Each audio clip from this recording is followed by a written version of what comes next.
That's what it's about. Welcome, everybody. Welcome to my podcast. Today we have the Wrestling University boys. To my right, we have Anthony Montes, Bobby Trombetta, and Dante Cifelli. Thanks for having us. Thanks for having us. So the reason why I got you here is, I like to do these podcasts, these discussions with people I know, people I do business with, and businesses that I believe in that work for my benefit. And local businesses, of course. And all three of you guys have something in common. And I had to do a little digging on each and every one of you guys. Can you guess what that is? I'm going to assume wrestling. That's one, yep. It's pretty obvious. I like that. Well, this is what I did. I like how you're starting us off. I asked my daughter today she goes to the high school. I said, I need you to take some pictures of the display award cases. And I need you to look up these guys. So if I remember correctly, February 28, 1998. Does that ring a bell to you? Go on, Doc. That could be the date. Yeah, probably. Yeah, it was in that time. Yeah. April 2nd, 2012. Yeah, about, yep. That's and now I'm drawing a blank. It's 2002, yeah. But April January of 2012. I don't know what day. Yeah. So you all got milestones in Nutley High School. I think it was how many wins was it? 100 wins? The 100 wins, yeah. Or you had 124. I had 124, yeah. So we all had 100 wins. But ironically, Dante, when I was getting in high school, had the record for the most wins in Nutley history. And fortunately enough for me, I broke his record. For a whopping 4 years. But to be honest, we knew it wasn't going to last too long.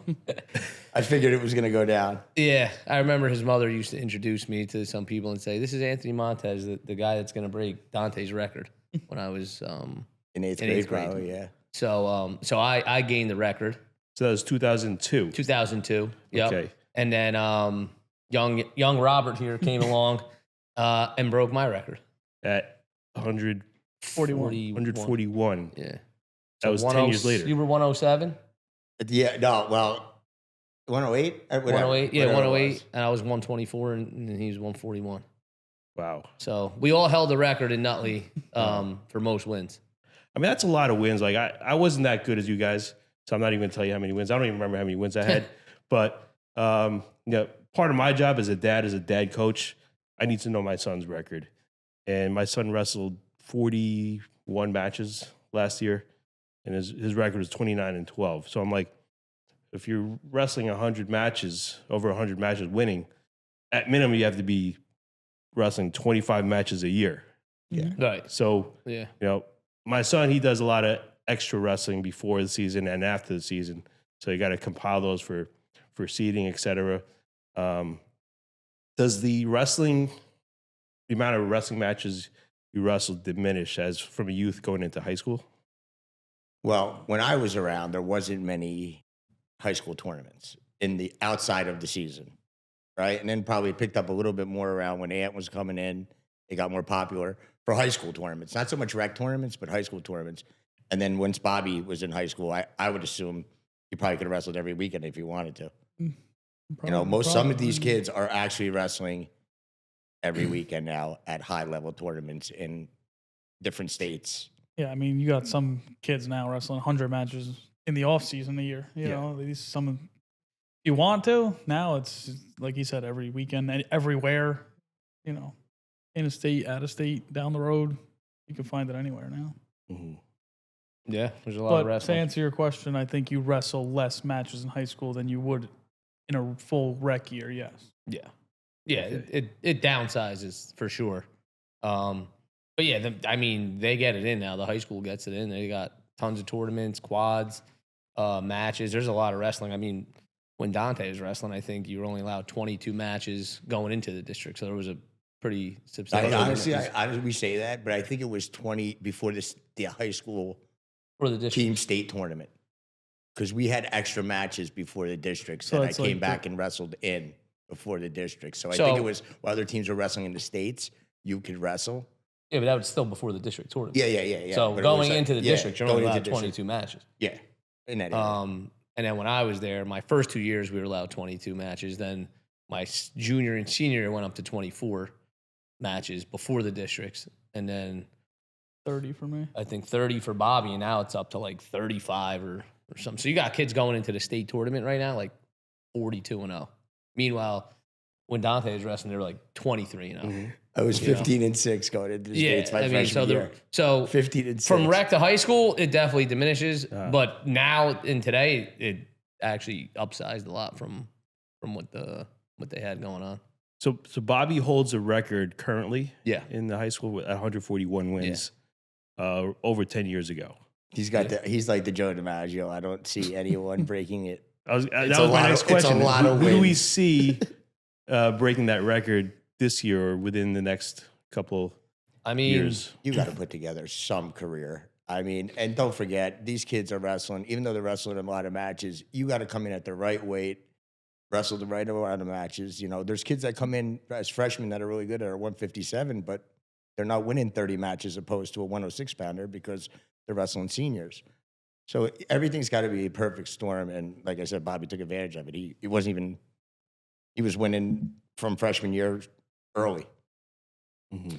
I mean, in the recent years, upcoming years, I would say most likely not. I don't like to talk about myself, obviously. But like Coach Cifelli said, like you got to average 35 wins a year. So it is a lot of work, a lot of success, I should say.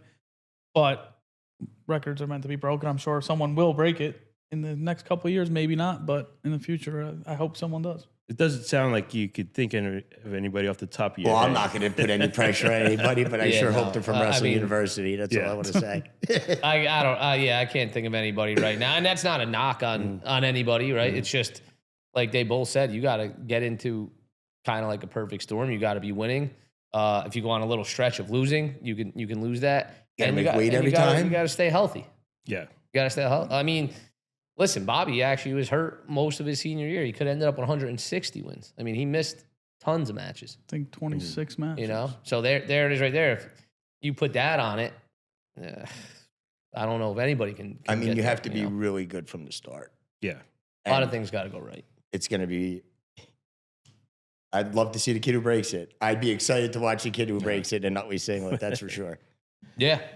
Yeah. I'll be there as many as I can. So let's get started. I wanted to talk about a few things.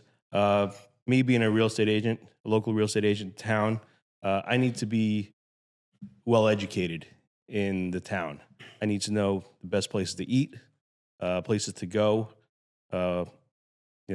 best service providers there are in the area. You guys being one of them, if you happen to be a parent of a wrestler, boy or girl, doesn't matter. So I need to know a lot of things. A lot of people want to know the school system. They want to know the neighborhood. Is this a good place to live? Most of this stuff I could talk about except for the school system or the neighborhood. So that's where I kind of got to walk around and figure it out, or have you guys figured out because you guys have deep roots in the town. So Dante being the oldest or closest age to me, you go first. Tell me your roots in Nutley and so how you got started in wrestling. Nutley when I was 5 in 1985, and I currently reside half mile from the house where I grew up and where my parents currently live and haven't moved out. So we are all still in Nutley. My brother lives in Nutley. Nobody moved out. Spring Garden? I live in like the Yanaclaw Spring Garden section. My parents live in the Yanaclaw section. I went to Yanaclaw school. My kids go to Spring Garden. So how'd you get involved in wrestling? There you go. So my dad started the Nutley Rec program. My uncles and cousins wrestled. So I would wrestle I had one cousin who wrestled at Union and one cousin who wrestled at Kenilworth. So when I was in like first grade, I would wrestle once in a while. And then my dad, along with Carmen LeRae and a couple great donators from town, started the rec program. And within, I would say around 1986, they started, 87. And within 2 years, I mean, we had like 100 kids wrestling in that program, and it was run pretty good. The thing about my dad was he never wrestled, right? So he wasn't, he could run a class, he can organize a class, but he wasn't teaching anybody anything. So he brought in the best coaches for us at the time, which was college caliber wrestlers, would come in and teach us as rec, which is kind of crazy. And our rec was very, very good at the time and continued from then to be, I honestly think we have one of the best rec programs in North Jersey. And it's been strong. It was strong when I was there. It was strong when Ant was there. It was crazy when Bobby was there. And it's one good kid after another coming out of town. And it's great to see. I just, the problem becomes whether you can keep him at Nutley High School. And in my opinion, I think it's up to the individual kid and the parents. We don't have any say in where our kids go. We would never tell them to go where to go. But, I would like for them to go to Nutley, but I understand if they go someplace else. Not every kid is cut out for public school. And that's what one of my questions was. How does one determine whether or not they're going to be going away? What determines that? Like, walk me through that. So at one point, I probably could have left Nutley. I didn't. I don't know if I regret it or not regret it. I think my wrestling career might have been a little bit different. Going from being probably one of the better people in the room all the time to not being a better person in the room. I think that might have pushed me. I think my disadvantage in high school was not to be whatever, but being a top person in the room all the time. And I got away with a lot of stuff that I shouldn't have. And meaning like not working as hard and, I'm taking off today or on a match day where I should have been drilling the whole time and then wrestling, just taking off. And, I don't know if it would have been different, but that's my fault. I don't blame anybody else for that. I should have taken advantage of the situation. Not that I had a career where I regret. I'm just saying it could have been a little bit different, possibly. Mm-hmm. But who knows? Yeah. Bobby, what about you? Tell me about your background in Nutley. I moved to Nutley, I don't remember the year. I was going into first grade, and I lived there up until my freshman year of college. My parents moved out. When I came home from college, I didn't know where I lived. Never been to the house before. So I was there for a good 15 years-ish. What school did you go to? I went to Lincoln School. Oh. Then I moved, in fifth grade, I moved to the Yannicott section, but I was grandfathered in at Lincoln, so I stayed there.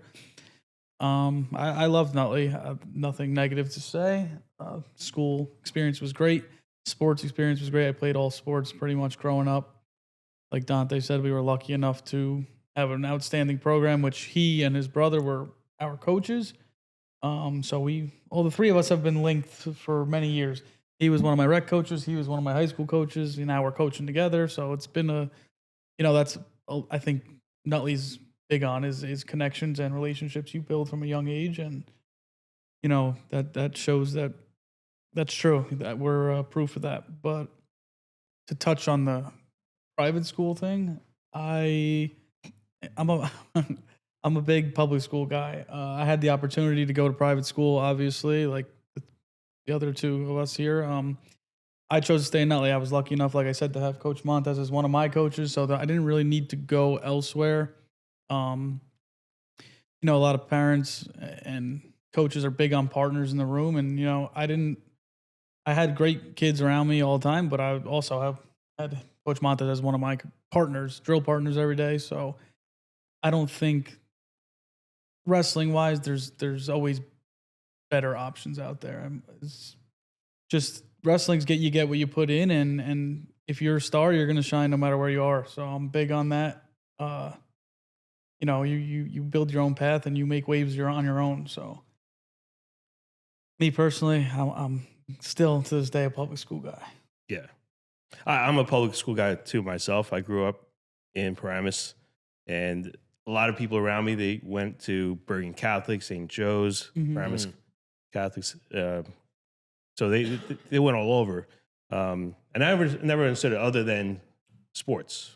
Right. If you played football, if you wrestled, you went to Bergen Catholic or St. Joe's. Right. Those are the big. They're still big in those sports. Also, though, the three of us would kind of testify to this. It's pretty nice. You get treated pretty well if you're a pretty good athlete in Nutley High School, and if you have the grades, it's they take care of you. They look out for you. It's not the school system is the fine thing. I'm saying as far as individual kids, some kids might benefit from a private school, but I mean, we love Nutley more than anything. We put the club in Nutley because we wanted to train mostly Nutley kids. So, hey, your turn. Yeah, I mean, I came to Nutley from good old Belleville, like probably everybody did, right? I was 5. My older brother played other sports, football, and Coach Cifelli was just rounding up the athletes, I guess, in town, you can say, right? Yeah, my daddy's talking about it. Yeah. His father was just rounding up the athletes, and they told my brother, hey, like, told my parents he should be wrestling. And I just got mixed into that. Like, all right, he's going to sign up for wrestling. We're going to sign him up for wrestling. And I remember, like, my first match, I had these on, probably just regular sneakers. A lot of people were wrestling in sneakers, like, before you could even step on a mat. Like, Now you can't even wear them on a mat. I know. I think my first 2 years, I might have had sneakers. But yeah, I mean, I loved growing up in Nutley. I was there pretty much up until from 5 years old until 3 years ago. I moved up to East Hanover, which is like a Nutley, Belleville West type thing. A lot of people out that way now. I love that town also. I wouldn't trade growing up in Nutley for the world. Like Coach Cifelli said, being an athlete, having your friends around you is just different. You know, I can probably talk about some things that they might go find some of the teachers for that they allowed us to do. You know, get away with some things. I mean, cutting weight during school and just, you know, they really take care of the athletes. Not in a bad way, but they really looked out for them. They were all on our team. Yeah, we all worked together, which was great. And yeah, the private school thing, of course, we all had an opportunity to go private. I just think there's nothing better than your homegrown friends that are gonna have your back and go to war with you. Not saying that the private school kids won't, but you kind of take a kid from here and a kid from there. You know, so it works out for some guys. I think today it's more of like a business. It's like well, the kids want to say that they're committed somewhere. Like, hey, I committed to. I don't know. I'm going to say, let's say Nutley was a private school. Hey, I committed to Nutley, right? It's like, well, you didn't really commit. Like, you're going to a different school, you know. Now I'm sure it makes them feel well, but I think it's kind of like, let's get on Instagram and let everybody kind of know what we're doing, and they feel like more important, so to speak, and that's fine, you know. But I don't think it's always greener on the other side. So I'm a hometown. Stay in your town, like Coach said. You'll if you got it, you got it. You know, and I'll take Joey Dubuque for an example, who went to Glenridge High School. Could have went to any private school. You know, he won 2 state titles. He won 2 national championships, and he's in Glenridge High School now. He's a freak, of course, but that's, you know, you got it. You'll rise to the top. The other downside is to a private school. Now, if you're the best, you're the best, but usually there's someone better, and God forbid that school wants that person that's better in your weight class. You know, you're easily dismissed sometimes. Yeah, that's and you know, all of a sudden you're transferring to a different prep school, and then that doesn't work out, and now you're back in your hometown.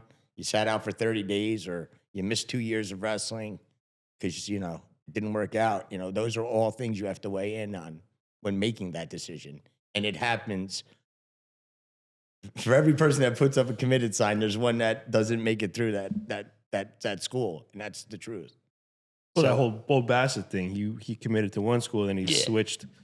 You know, there's a lot of that going on. I, like, if you commit, you commit. I always thought that's like almost final, but now there's like decommitting. Yeah, there's tons of that happening in the college. Like, when I was going through the recruiting process, like that wasn't a thing. You committed, you gave your verbal word, that's where you were going, and that was it. Unless program shut down or a coach left, sometimes people would follow coaches to other schools, but you didn't just give your word and then back out on it. That's like a new thing that's just extremely common and crazy to me. I've never seen it or heard of it until It's last couple of happening. years. It's Well, happening. the other regularly. problem is, and not a problem because it's great for wrestling, and is the, I don't want to say problem because it's awesome.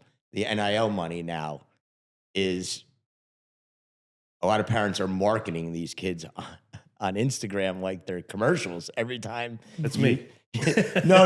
I'm saying, no, I'm talking about like parents giving up their life to follow their kid around wrestling. And, you know, hopefully it works out. Yeah, I you mean, know, if there was $5 million on the table, I think I hope my parents would be marketing me for too. every $5 million No, of of Bo course. Bassett or Yeah. whatever the deal was, No, of course. there's a million kids that aren't getting $1. Yeah. And by the Well- way, a lot of good kids are getting great educations at Ivy League schools, and it's awesome. But with the money now, it's really changing the way Definitely.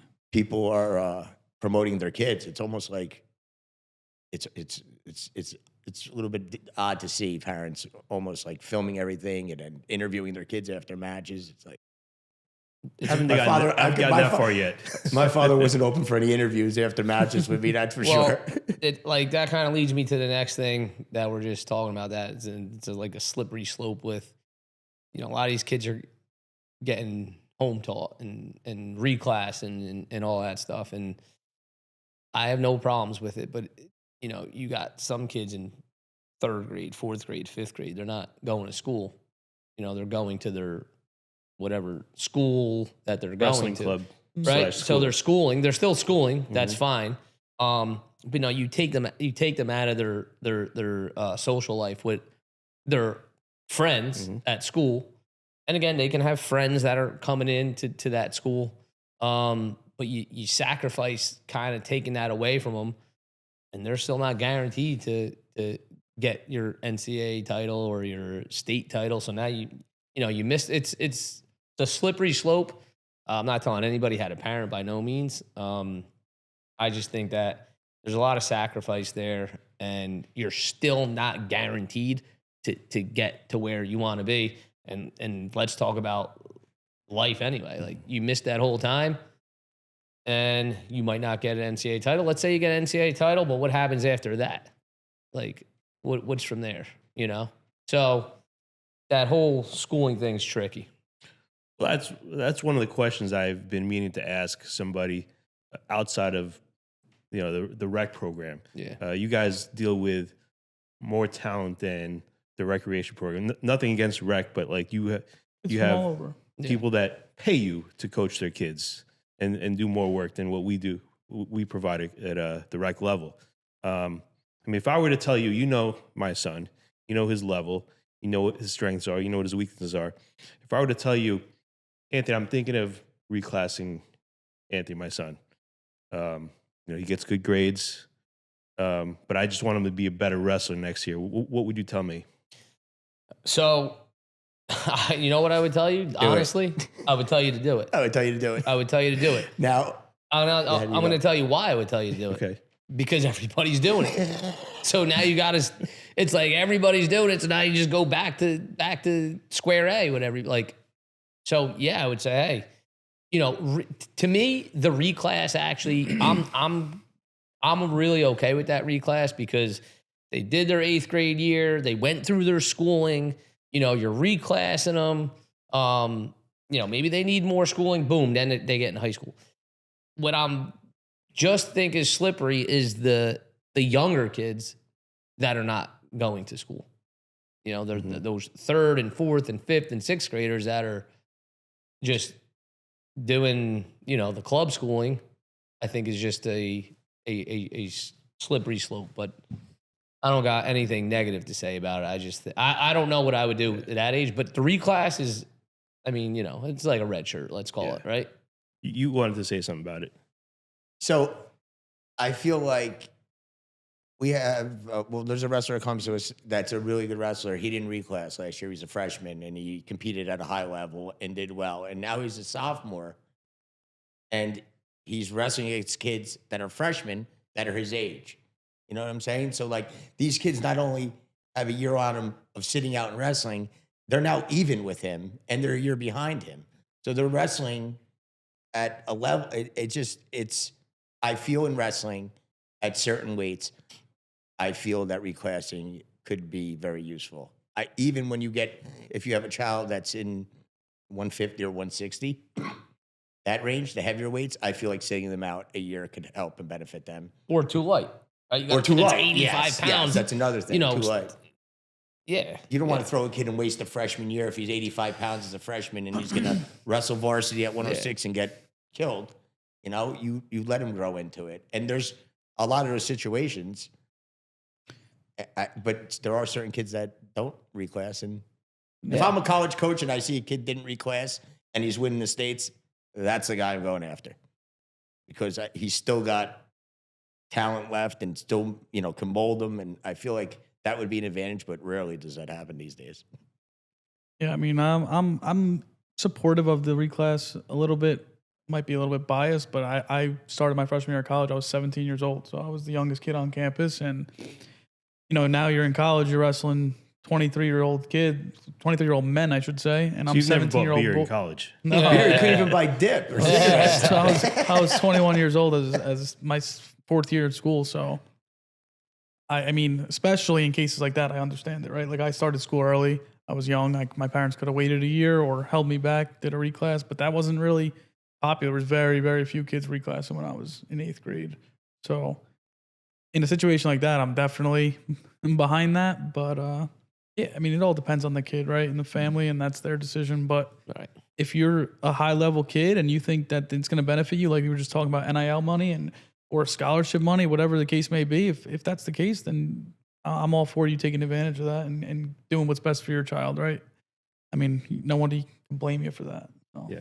I guess I kind of have a problem with it because when I was growing up, I didn't get, they didn't call it reclassing. They called it getting left behind. Yeah. That's it. And that meant you're an idiot. You're dumb, whatever.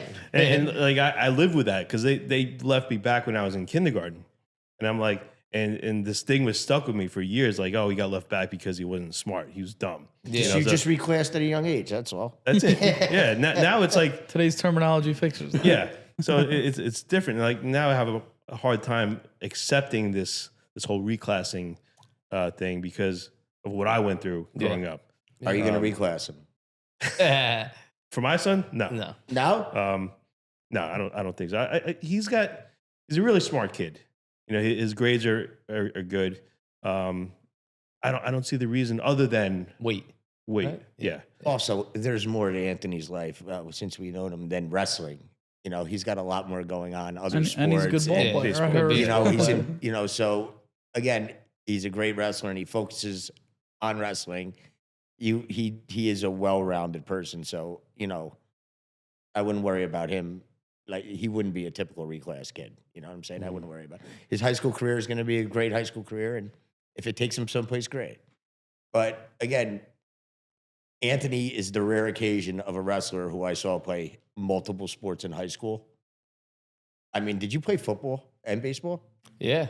I mean, that's the most ridiculous. His brother also played 3 sports in high school, and that does not happen anymore.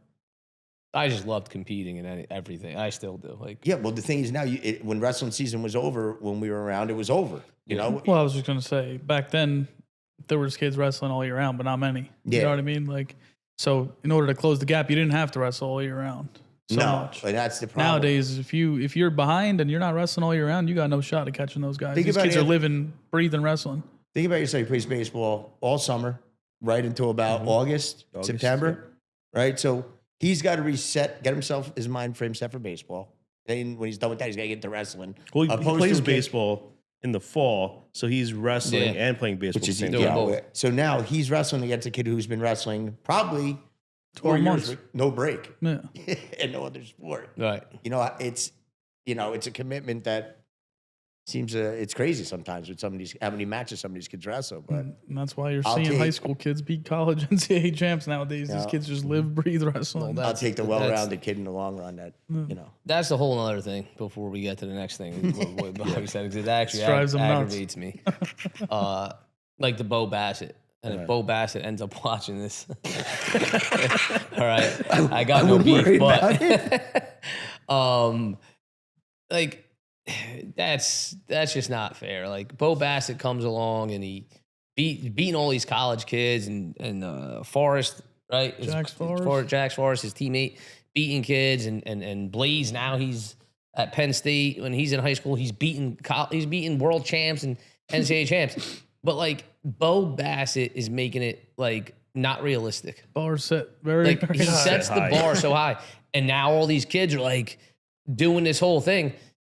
He's a phenomenon. I don't want to say he is coming out wrong. He didn't ruin the sport, but he like ruined expectations. Like that's not real life. I That think isn't that's real also playing a part into these reclasses, right? Yeah, My kid's it's nowhere just- near that level. I better hold him back and get him an extra year. It's like, yeah, When the truth I of the don't matter honestly don't like it. I don't like how it just started going like that. But you know, I'm sitting here, so said I missed it. Do you think know? social media has anything to do with the way he is today? Could be driven, yeah. Of course. Social media, I yeah. mean, thank God, and I don't want to speak for these two, but thank God there was no social media when I was around in high school. I don't know what I would have posted. Or, you know, I feel like back then it was like, excuse me, I don't know why I keep saying.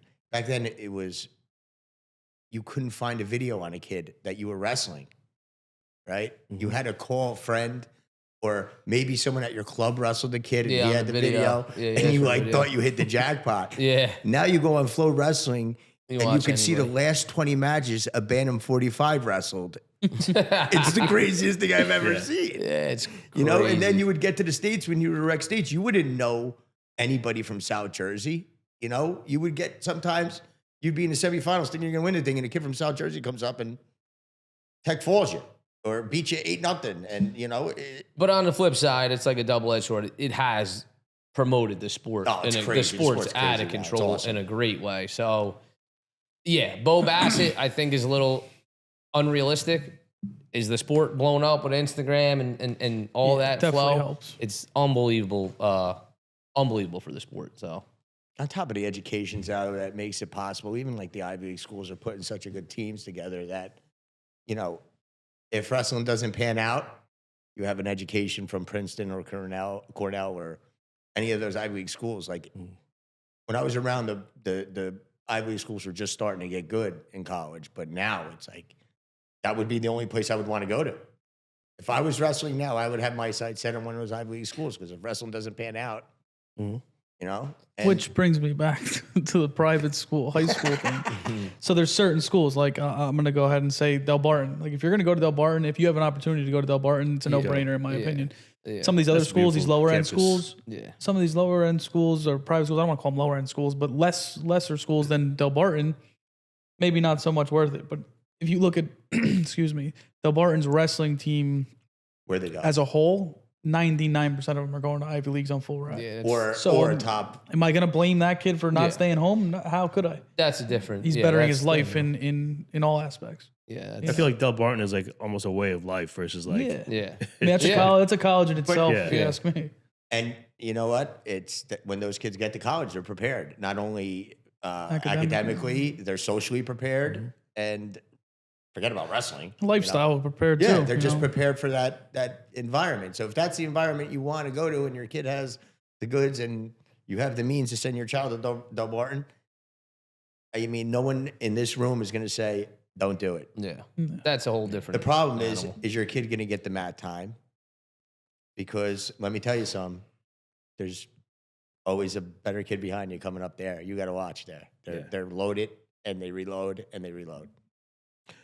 I wanted to talk about something specific.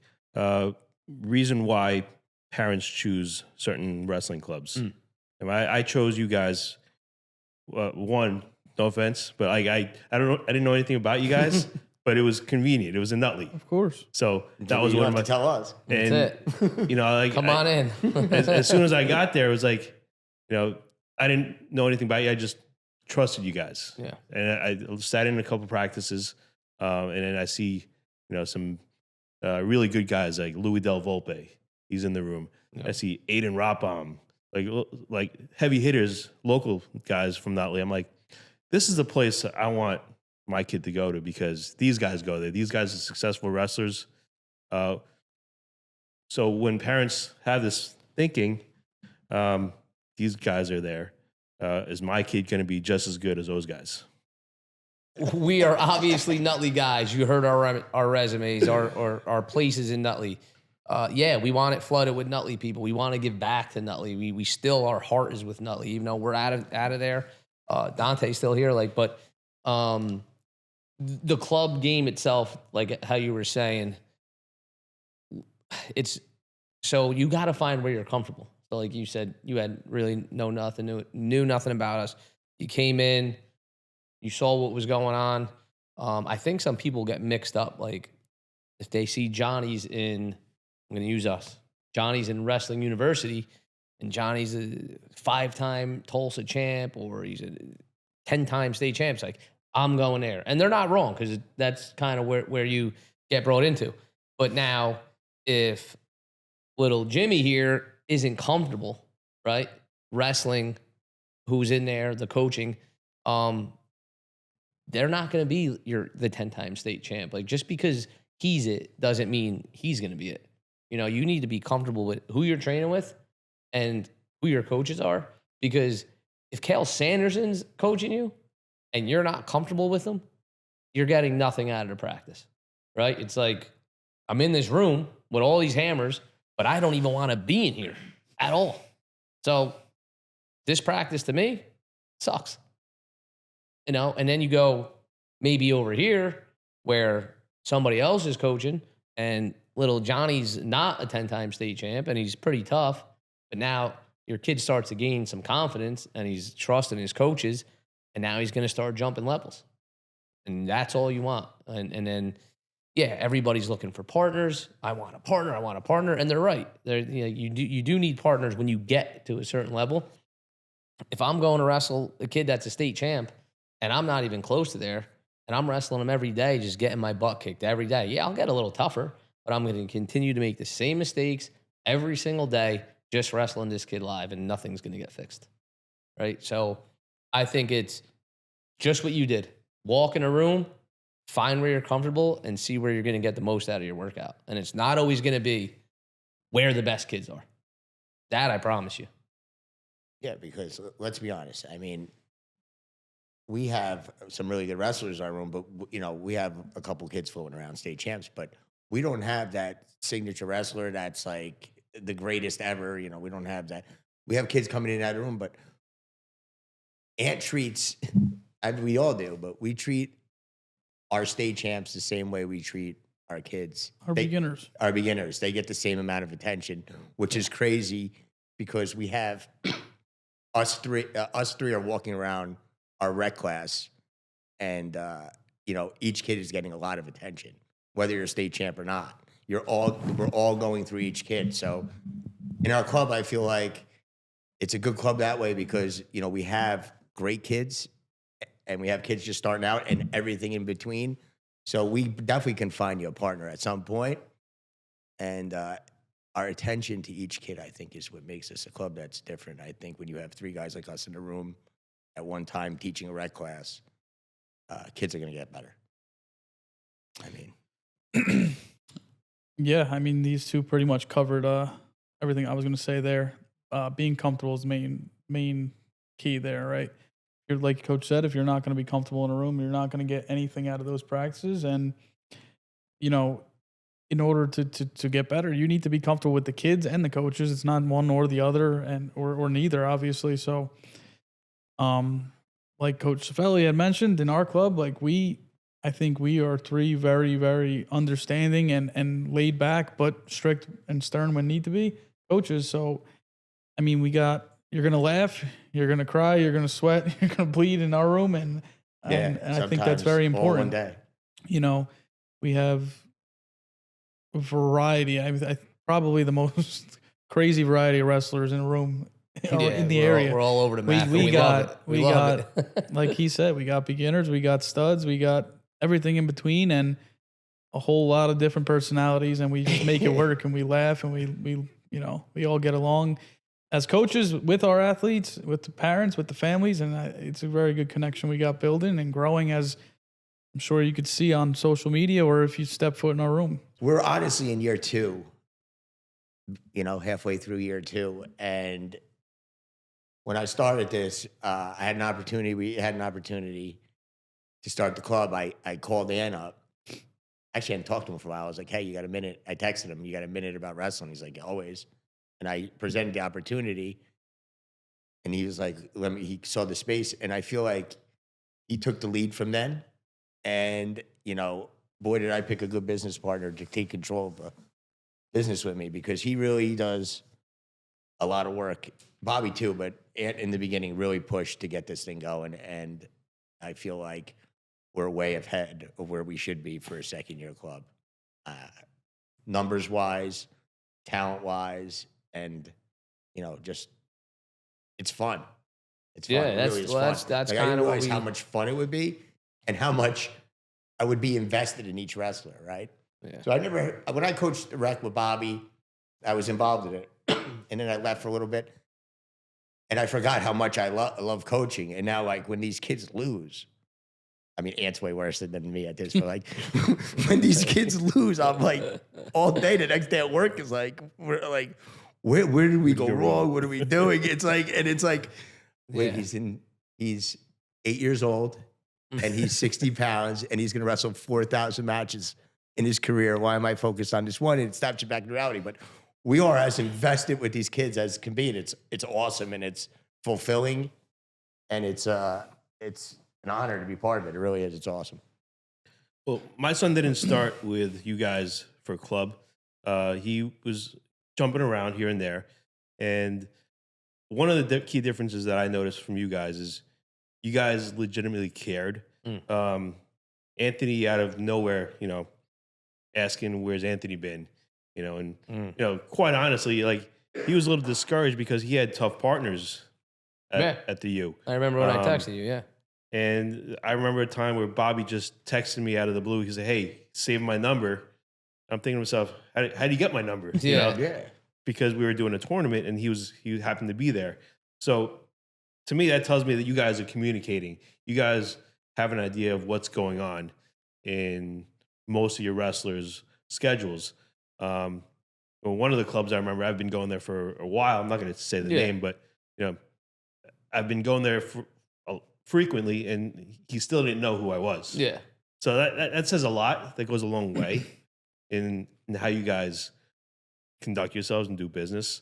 You guys genuinely care, is what I'm saying. It's not only the relationships we have with the kids. Like, these guys are watching films on opponents that they're going to wrestle in the States. Opponents, and mostly our high school kids. We don't focus so much on films with our kids unless it's private. But our high school kids, like, Bobby knows and Ant knows every wrestler they have, what the wrestler does wrong, the breakdown of what they're going to do. When you walk into the room, you have this person this week, this is what they're going to do, and this is how you're going to beat them. And I got to be honest with you, 95% of the time, we're winning, especially when it comes to our girls in high school. Like, which is crazy, how good they are, but they break down film and understand film. And it's awesome to see the kids watching the film with them and figuring it out. It's the process. Like, come here, watch this video. This is what you're doing wrong. If we do this wrong against this girl, she's going to take you down. Let's go in the room, fix it, and then have the person go do it on the mat is probably one of the most satisfying things as being part of this program. Like, we were at the Bloomfield match the other night, and a kid literally did a thing that Ant showed him. I think the match was Friday. Yeah, Friday night. And showed him Wednesday night. And he did it in a high school match and scored with it. And I was like, it's so satisfying to see the results. And we're not winning every match, and we're not going to have a ton of state champs right now, but the levels these kids are jumping within a short period of time is unbelievable to see. And I think you guys have realistic expectations. Last year, you told me, Anthony's going to minimize those margins. Yep. He's losing. He's getting tech fouled by these kids. Yep. He's not getting pinned, but like this year, those margins are so slim. He's losing matches 1-0. Yeah. He's winning matches 1-0. Yeah. And tonight he's has an opportunity to avenge another loss, right? Yeah. Which he lost 1 point to. Well, I mean, I'm gonna. He'll get you. I'm gonna go back real quick just to make a point when you were talking about when I texted you, because I remember I just haven't seen him, and my point to you that I kind of made across was you were already paid. Like, I could have never texted you again. You're like, you didn't. I'm like, we already have your money. It's like, I don't have to text you and say, hey, where you been? Get in here. But that's kind of like where we're at. I'm like, haven't seen him. Let's get him back in here. I know what kind of talent he has. And that was kind of like the message I put to you was like, Chris, you're already paid. I don't have to text you. Like, we have your money already. But that's not what we want. Like, we want Anthony in here to close those gaps and get better. And then obviously I'm very biased, but I think he has. And I think he's only getting better. And I was on the phone with somebody today, right? Yes, on our way here. On our way here. And he was at practice last night, and his kids are very good. And he says, wow, Andres has gotten so much better, is what he said to me. He was on speaker. Said he'd been watching him for a while, and he said, he realized last night. Let's remember that's somebody who didn't wrestle all summer long. Right? So that and back to the film and everything, yeah, like it doesn't stop for us. It's home, it's talk. I mean, we were down in Delaware for one of our girls wrestling in the Beast of the East, and Bobby, I think, called the whole bracket. Like, he was watching film on a girl from, I don't even know, Wisconsin, South Carolina, just how you can go to flow. He's like, this girl's not good. That's 4 o'clock in the morning. Well, I mean, mind you, this was, 3 a.m., right? 4 o'clock in the morning. Can't sleep because we're so concerned with our our competitors. He's like, we can beat her. And I'm like, all right, if you say so, and dude, we wake up. I don't even know if we woke up, an hour sleep. And we get out there and literally to the point of where he was like, I would look, that girl just lost. Told you 2 seed went down first round. Like, told you she wasn't that good. And we got our girl got on the podium, but it's not money, obviously. It's passion, it's love. And like he said, to see these kids jump levels, to be honest, if you're a state champ already, don't come in our room. We don't. I mean, listen, we don't want you if you're a state champ already. We'll take you, but we don't want to be the reason for you not repeating. That's it. Like we want to build our guys and girls. We want to build them up. We want to give them confidence outside of wrestling. Like, that's kind of where we're at with that. I was just going to say, like, I don't know, I'm not going to speak for these two guys, but me personally, not that I ever fell out of love with wrestling, but I kind of got detached for a little bit. My college career obviously didn't go the way I planned it. And I got into coaching a little bit as a volunteer, and it just never really stuck. And I took a break from it. And these guys, Dante and Ant, came to me with this opportunity, and I jumped on it. And even in the beginning, I wasn't nearly as invested as I am now, but I mean, you could ask either one of these guys at any moment, any day. I'm doing something towards this club, whether it's watching film or me and him are figuring out region brackets or deciding which weight certain kids could go. I mean, it's nonstop. I'd probably take it to a little bit of an extreme, but I love it and I enjoy it. And like he said, we're not getting rich off this. So it's just something out of passion and love that we're doing. We had to stay overnight in Princeton because the states ran late. Me and Bobby got a room, and it was like 5:30 in the morning, and I rolled over, and he was like sitting up on bed watching his iPad. I'm like, what are you doing? He's like, I'm watching wrestling. We had just watched 16 hours of live wrestling. I'm exhausted. He's like, no, dude, I'm watching this. And I was just like, oh. So when it comes to business partners, these two, I mean, I'm way back. Like, listen, I made it clear to these guys, I can't do all that.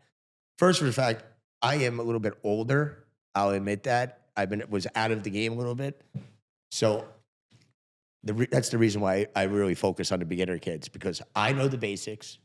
I can get them to a certain point, and then their Aunt and Bobby take them because they're going to get them to that next level. Like, I was away from it too long, and I feel like I wrestled, just because I was good in 1998 doesn't mean it's going to translate 25 years later, especially if you've been out of the game.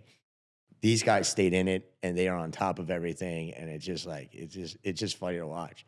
And my wife will be like, you just left them. Why are they calling you on the way home? I'm like, you don't understand. They had to tell me something. She's like, you just left them, Don. I'm like, no, I know. But they think wrestling is life. Wrestling is life. But that's what it is. So, I mean, they're good business partners. That's all I'll say. Well, I'm happy to have them as business partners. I have to plug in my wife too, right? I got to throw my plug in there because honestly, without them, we can't do any of it. No, they're so patient. She's grew up in it. I'm married to Bobby's sister. She grew up in it, watched him, so she understands the whole process. But like, you know, I'll watch match after match after match, same match. Making posts, videos. Yeah, videos, posts, the whole nine. So it's all in. It's a family affair, which is great. But I gotta, you know, without her, it's not even possible. And then I have to drive her nuts when we lose, and she has to hear the whole thing. So that's that. And like he said, and Bobby said, the club could have folded like early. Yeah. Right. We could have folded. We could have shut it down. And I just kept going. I just decided, like, I'm a big man and big faith believer. And I was he called me up and he said, like, we were trying to figure out like how serious we wanted to take this. Like, was it going to be like, were we going to try and really let it go, or were we like just going to see how if it worked out and kind of? He was like, dude, I am going to die with this club. Like this is it. Like this is, I'm in. I'm all in. And I was like, just the competitiveness. I was like, and me being, you know, maybe like I can't. How can I like being a competitor? Like, I don't like to fail. It's not even failing. It's like Ed's doing that. Oh, I got to do this. You know what I'm saying? Like we don't compete back and forth, but we make each other feel like, you know, we're both putting 100% in. So there's no chance of us putting any less in. You know, like there's times I get to mop mats. Like this is the first time in my life that I mopped the wrestling mat was when I opened Wrestling University. I never mopped them in high school. Definitely didn't mop them in college. You know, it was like a humbling experience, but like we didn't have anybody clean the mats. These guys are in East Hanover. I'm in Nutley. I got to get there and clean the mats. So, you know, they're not. So like it just the way we all work, it works out. We really are. The partnership, thank God. And I really do mean that is working out. No, everybody's all in. Bobby's all in. Dante's all in. And without the three doing our thing, it just wouldn't work anyway. You know, so everybody does more than enough and beyond what they got to do to get it done. So I think we're trended in a very good direction. We're happy with what comes through the door right now. So, I mean, it's crazy because you have state. The most surprising thing about the club is the girls. Like I was away from wrestling so long, and I have a daughter and two daughters, and I would never anticipate them wrestling. And then I see these girls wrestling, and they are 10 times better listeners than the boys. They are focused than the boys. They are out to prove a point. And the girls we have in our room, high school and rec, are awesome to coach. And it is like, you know, it's a weird experience for me because I never thought I would do it. You know, you're talking about girl wrestling. It's back in the 90s, it almost didn't exist. There was one girl. They were wrestling full boys. Not to bring up Vicky Zumo? Not to bring up the great Lou Montes, but there was a girl, Vicky Zumo. She was the only girl. Yeah, she was nasty. I mean, she was third in the state when I in 8th grade. She was a legitimate wrestler. I think she wrestled for the U.S. team. Yeah, but there was no girl wrestling. Now he's got these girls wrestling like they look like they're just doing perfect high crotches. Everything's perfect on them, and their attention to detail. It's fun to watch, and they've been a big surprise in our room, and they bring a energy level like I've never seen before. I would like to say, I'm going to go out on a limb here and say that girls wrestling probably saved wrestling. Almost. Yeah, wrestling. Oh, I agree. Wrestling. It's it blew up again, you know, and that goes with the Instagram. But think about it. Now you got a whole girls division with that fan base, and it just magnified it beyond belief. It's awesome. It really is, and they are. I mean, listen, there's a few girls in our room that I'm not rolling around with. I don't need to be hospitalized by a high school girl. And that's what, you know, when I first got my son into wrestling, like it was Michelle Gavilanes. She was like one of the first girls that I've seen wrestle. She was our first girl sign up. Yeah, and you had maybe like a handful, maybe 2 or 3 girls. And then this year, I was like, where are these girls coming from? Yeah, it's getting crazy. It's awesome. You guys got girls from Bloomfield, Bayonne. And Kenilon. Yeah, just people driving from the shore. People traveling from Connecticut. I mean, I think as far as our girl, I mean, this is, Ant won't say this, I will. I think we have one of the best high school girls' room in the state. Every day there's I'm not going to throw any names out because that'd be crazy, but every day there's a new girl that walks in this room, and I don't know them by face, only name. And Bobby's like, oh my God, that's so-and-so. Second in the state, second ranked, third ranked. and they're all coming into the room. And I think it's because the core girls that we had, the Michelle, obviously one of them, because she's original, but they have so much fun in our room, and they all talk to each other that they're really promoting our club probably better than any Instagram ever could. Know it? Yeah, man. And they win. Yeah, that's the other thing. And they wear wrestling youth stuff, and they win. And that's I'm not going to just say that's just girls right now, because we have way more success at the girls' high school level than the boys, but they're trickling into now, and that's only going to grow. I mean, we got to remember we started this club for 2 months. We had 10, 12 kids in there tops, and we stuck it out, and we showed up, and now last night I think we had 50 people in our room where we couldn't even move. So that room wasn't wasn't built for 50. Was it hot? Was it hot in there? It was a little hot in there. I had to leave a couple of times. I used to be against that, but then I saw you guys figured out a system where you guys can get everybody wrestling, and that also depends on the kids. Like these kids, for whatever reason, I don't know if it's the way we go about it or the way they just are, but everyone's understanding, everyone adjusts and adapts, and we just make it work. And there's nobody's whining, nobody's complaining, just getting their work in and getting better. So you got to give credit to the kids we got. That Sunday class sometimes is it's a war zone.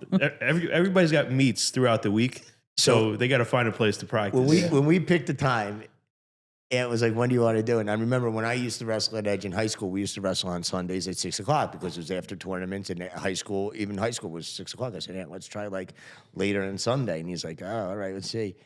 And I remember like, it was like, everybody can make the time, right? Everybody was kind of like against it being that late, and then, and then all of a sudden now it's like, people are like, we had wrestlers.